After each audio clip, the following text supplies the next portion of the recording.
రేవంత్ సర్కారుపై ఖమ్మం మున్నేరు భూ నిర్వాసితులు ఆగ్రహం వ్యక్తం చేశారు. చావనైనా చస్తాం కానీ భూమిని వదులుకునే ప్రసక్తి లేదని హెచ్చరించారు. పోలీసులతో తమను బెదిరిస్తున్నారని మండిపడుతున్నారు.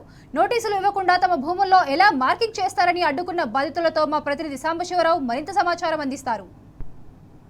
మున్నేరు రిటర్నింగ్ వాల్లో భూములు కోల్పోతున్నటువంటి బాధితులు ఆందోళన బాటపట్టారు. తమకు 2013 భూసేకరణ చట్టం ప్రకారం తమకు పరిహారం చెల్లించాలని డిమాండ్ చేస్తున్నారు. కానీ ప్రభుత్వం అధికారులు మాత్రం ఇక్కడ భూములు కోల్పోయిన వారికి వేరే చోట భూమి ఇస్తామని చెప్తున్నారు తప్ప తమ నోటీస్కి తెలియకుండా తమ అంగీకార పత్రం లేకుండా ఇక్కడ నిర్మాణాలు చేపట్టడం పట్ల ఈ భూ నిరాస్తులు ఆగ్రహం వ్యక్తం చేస్తున్నారు. ఇప్పుడు మనం మున్నేరు ప్రాంతానికి వచ్చినాము. మున్నేరు ప్రాంతంలో రిటైనింగ్ వాల్కి సంబంధించినటువంటి నిర్మాణాలు కొనసాగుతున్నాయి. ఈ నిర్మాణాలలోనే ఇప్పుడు దీన్ని పాయింట్అవుట్ చేస్తూ మార్కింగ్ పెట్టడం అనేది వివాదాస్పదంగా మారుతుంది. ఇక్కడ ఉన్నటువంటి పట్టాదారులు వాళ్ళని కాదని వాళ్ళ నోటీస్ లేకుండా వాళ్ళకి ఎలాంటి సమాచారం ఇవ్వకుండా ఇక్కడ మార్కింగ్ పెట్టడంతో వాళ్ళంతా ఆందోళన బాటపట్టారు. మనతో పాటు ఇక్కడ ఉన్నారు చాలామంది బాధితులు, భూ నిర్వాసితులు. వాళ్ళందరిని అడుగుదాం ఏంటి సమస్య, ఎందుకు వచ్చిందంటే. అమ్మ, ఏం జరుగుతుంది? మొన్న ఏర్ వచ్చింది, అంతకుముందు ఏర్ వచ్చినప్పుడు కొంచెమే పోతుందని చెప్పగలిగారు. ఇప్పుడు ఏర్ వచ్చినప్పుడు ఇప్పుడు మాకు ప్లాట్లో సగం పోతుందని చెప్తున్నారు. అయితే ఇది మొత్తం ప్లాట్లు కూడా ఇల్లులు కూడా పోతున్నాయి కాబట్టి మేము అడిగింది ఏంటంటే వాళ్ళు మమ్మల్ని పిలిచారు, గవర్నమెంట్ నుంచి మమ్మల్ని పిలిస్తే మేము వెళ్ళి ఏం చెప్పాము, ఏంటమ్మా మీ ప్రాబ్లం ఏంటి, మీకు ఏం కావాలా అని అడిగారు. వాళ్ళు అడిగితే మాకు వద్దు సార్, మాకు ఏం అవసరం లేదు, ఇప్పుడు మాకు 5-6 వేలు గజం నడుస్తుంది, మాకు అంతకి 3 రెట్లు కానీ 4 రెట్లు కానీ మాకు ఇవ్వండి సార్, మేము వెళ్తాం సార్ అందులోకి. ఇప్పుడు మేము వెళ్ళటం వల్ల మిగతా జనాలను కాపాడిన వాళ్ళం అవుతాము అని చెప్పి మేము చెప్పడం జరిగింది. మాకు అలా కాకుండా మాకు రిజిస్ట్రేషన్ భూములు కాబట్టి మేము ఇల్లులు కట్టుకున్నాం, ప్లాట్లు ఉన్నాయి, మేము ఇదే వ్యాపారంలో ఇక్కడ ప్రతి ఒక్కళ్ళు కూడా అందరూ రోడ్డు మీద కష్టపడేవాళ్ళు, ఇళ్లలో పనిచేసేవాళ్ళు కానీ ఇంకొకటి ఏంటంటే గోడం పనిచేసేవాళ్ళు కానీ ప్రతి ఒక్కళ్ళు అలాగే ఉన్నారు. మాకేం జాబులు లేవు. అలాగ కూడా కాకుండా మీరు ఏ విషయం పెట్టుకోకుండా నోటీసులు ఇవ్వకుండా మీ అంతటి మీద అగ్రిమెంట్ కాగితాలు తీసుకొచ్చి సంతకాలు పెట్టండి అని చెప్తే నిన్న పెట్టకపోతే ఈరోజు జేసీపీలు దించారు. అంటే ఏ రకంగా దించారు మీరు? మాకు న్యాయం జరగండి, మాకు న్యాయం చేశాక మీరు చేసుకోండి, మీకు మేమేం అడ్డుపడట్లేదు. మిగతా ఉన్న జనాలకు సేఫ్టీ కోసమే కదా మేము కూడా ఒప్పుకున్నది. అయాలు తెలియదా ఏర్ వస్తుందని? తెలుసు కదా, ప్రతిసారి ఏర్ వస్తుంది మీకు తెలుసు, ప్రతిసారి లేని గొడవ ఇప్పుడు ఎందుకు జరుగుతుంది కదా. మీకు జరుగుతున్న అన్యాయం ఏంది? స్పష్టంగా ఈ ప్రభుత్వాన్ని మీరు ఏమడుగుతున్నారు? భూసేకరణ చట్టం కింద మాకు వచ్చే 7,000 గజానికి ఉంది. ఆ 7,000 వంతుగా కాకుండా 3 వంతులు మాకు 4 వంతులు కలిసి వస్తుంది. అదేవిధంగా మీకు ఇయ్యం అనేసి అధికారులు మమ్మల్ని దాడి చేసి మమ్మల్ని బెదిరిస్తున్నారు సార్. ఏదైనా గట్టిగా అంటే నీది కాదు కదమ్మా, నువ్వు ఇక్కడ ఉండొద్దు, అసలు నీది కాదు, మేము హైడ్రా పెడతాం అనేసి మమ్మల్ని బెదిరిస్తున్నారు సార్. ఆ రోజు మాకు రిజిస్ట్రేషన్ ల్యాండ్లో మరి ఆ రిజిస్ట్రేషన్ అయిన భూములు మేము అన్ని లక్షలు కూడా ఇస్తాము, అన్ని మాకు చలానా కట్టిన డీడీలు కూడా ఉన్నాయి.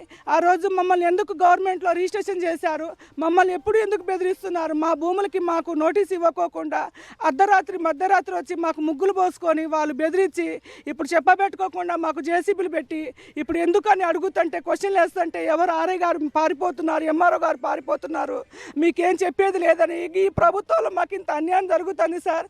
మీకు చేతులెత్తి దండం పెడుతున్నాను, మాకైతే న్యాయం కావాలి సార్, మాకు న్యాయం చేయండి, ప్రభుత్వం తరఫున మేము ఏడుకుంటున్నాం సార్.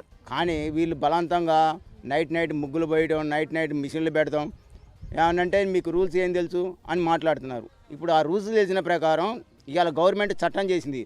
ఇవాళ ల్యాండ్ ఎక్విజిషన్ చేసినప్పుడు ఎంత భూమి పోతుంది, ఎన్ని చెట్లు పోతున్నాయి, ఎన్ని బాయిలు పోతున్నాయి, ఎంతమంది గవర్నమెంట్ భూమి, ఎంత పేద ప్రజల భూమి, ఈ ఏంటి పేపర్ నోటీస్ చేయకుండా వాళ్ళ సొంతంగా వర్క్ చేసి వాళ్ళ పని కానిస్తున్నారు సార్. నైట్ మిషన్లు దింపడం, పని చేయడం.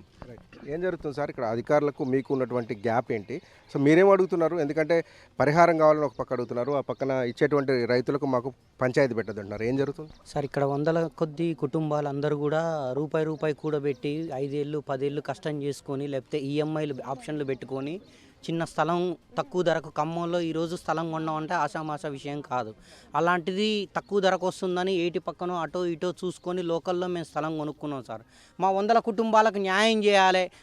మాకు వేరే న్యాయం 3 4 అని కాదండి.